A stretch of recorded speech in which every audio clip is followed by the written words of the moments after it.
आज हम बता रहे हैं आपको बीज की संरचना एवं बीज का निर्माण।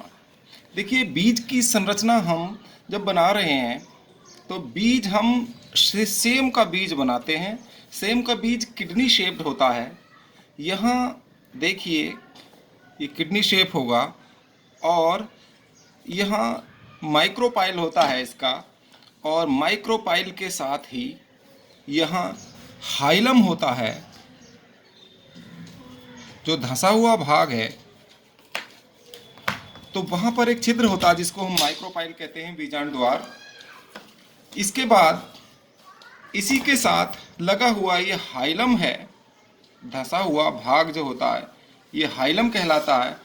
और सेम का बीज जो होता है वो एक तरफ से उत्तल होता है और एक साइड से अवतल होता है। तो सबसे बाहर सीड पर जो एक परत पाई जाती है उसे हम सीड कोट या बीज आवरण कहते हैं। और सीड कोट आपको जानकारी है, जो सीड कोट में जो दो परतें हैं यही सीड कोट के दो भाग हैं। इसको हम टेस्टा कहते हैं, जो ऊपरी आवरण होता है सीड का, और जो अंदर की आवरण होता है उसको टैगमैन कहा जाता है। तो टेस्टा और टैगमैन से मिलकर सीड कोट बनता है। अब देखिए, जो हाइलम है और माइक्रोपाइल की ओर से ही यहाँ प्लूम्यूल निकलता है। यहाँ प्लूम्यूल स्थित होता है। जब हम इसका बीज आवरण हटाएंगे तो यहाँ देखेंगे तो इसका ऊपरी भाग प्लूम्यूल प्रांकुर कहलाता है, और माइक्रोपाइल से ही ये रेडिकल निकलता है। और प्लूम्यूल के ठीक नीचे का जो भाग है बीज पत्र, आधार से ऊपर का भाग एपिकोटाइल कहलाता है, एपिकोटिल। और जो नीचे का भाग है इसका वो हाइपोकोटिल कहलाता है। इसके अलावा इसमें ये जो बीज पत्र होते हैं दो बड़े, इनको हम कोटिलेडन्स कहते हैं। दो बीज पत्र होते हैं और बीज पत्रों में ही भ्रूणपोष या स्टोर्ड फूड होता है। स्टोर्ड फूड, जब ये बीज अंकुरित होगा तो अंकुरण के समय जो कोटिलेडन्स हैं इसमें स्टोर्ड फूड होता है। तो यहीं से जो बढ़ता हुआ वृद्धि करता हुआ नवोद्भिद है वो यही इन्हीं से कोटिलेडन्स से, एंडोस्पर्म से पोषण प्राप्त करता है, न्यूट्रिशन प्राप्त करता है। अब देखिएगा, अब देखेंगे सीड का फॉर्मेशन, सीड का निर्माण कैसे होता है। देखिए, एक ओव्यूल के अंदर एम्ब्रायो, एंडोस्पर्म और ओव्यूल, इन सब में चेंज आने से, परिवर्तन होने से कुछ परिवर्तन होते हैं जिनसे एक मैच्योर सीड का निर्माण हो जाता है। बीजांड में, ओव्यूल में कौन कौन से परिवर्तन होते हैं, ओव्यूल में हम चेंज बताएंगे जिनसे ये सीड का फॉर्मेशन होता है। ओव्यूल की जो इंटेगुमेंट हैं, आउटर एंड इनर इंटेगुमेंट जो होंगी ओव्यूल में, आपने देखा भी है। तो इन दोनों इंटेगुमेंट से क्या बनेगा, सीड कोट का निर्माण होता है।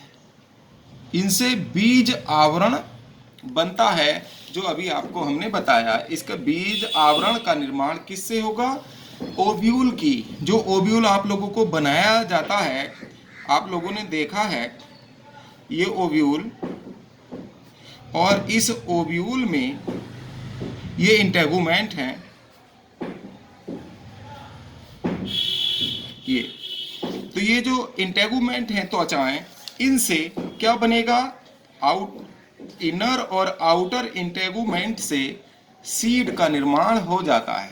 देखिए, ये जो ओव्यूल है, ओव्यूल की आउटर इंटेगुमेंट, इनर इंटेगुमेंट, इन दोनों से क्या हो जाएगा, सीड कोट बन जाएगा।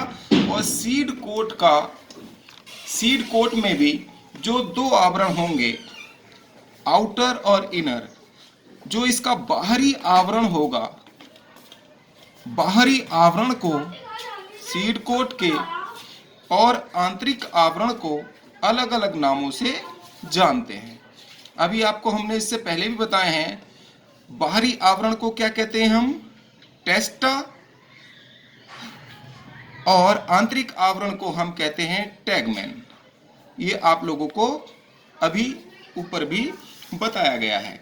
इसके अलावा जो बीजांड है, इस बीजांड में जो हाइलम है, ये हाइलम पार्ट है, धंसा हुआ भाग, ये फ्यूनिकिल है, देखिए हाइलम, माइक्रोपाइल, रैफे और चेलेजा, इनमें कोई परिवर्तन नहीं होता, ये पूर्व की भांति रहते हैं, पूर्व की भांति ज्यों के त्यों रहते हैं, इनमें कोई भी परिवर्तन देखने को नहीं मिलता है। अब देखिएगा न्यूसेलस जो भाग है इसका बीजांड का है, इस न्यूसेलस में डेवलपमेंट होता है तो ये यूज हो जाता है। बीजांड का है, ये पूरा बीजांड काय है, पूरा बीजांड का शरीर जो है वो बीजांड काय कहलाता है, बीजांड का शरीर। तो ये बीजांड का जो शरीर है बीजांड का, तो ये डेवलपमेंट के समय बहुत यूज हो जाता है और एक बहुत बारीक झिल्ली बन जाती है, पेपरी मेम्ब्रेन बन जाती है यूज होने पर, जिसे हम पेरिस्पर्म या परिभ्रूणपोष कहते हैं। परिभ्रूणपोष। इस प्रकार आपने देखा कि बीज का निर्माण बीजांड में निम्नलिखित परिवर्तन होने के साथ होता है, और ये आपकी बीज की संरचना है, सेम के बीज की संरचना आपको बताई है। धन्यवाद।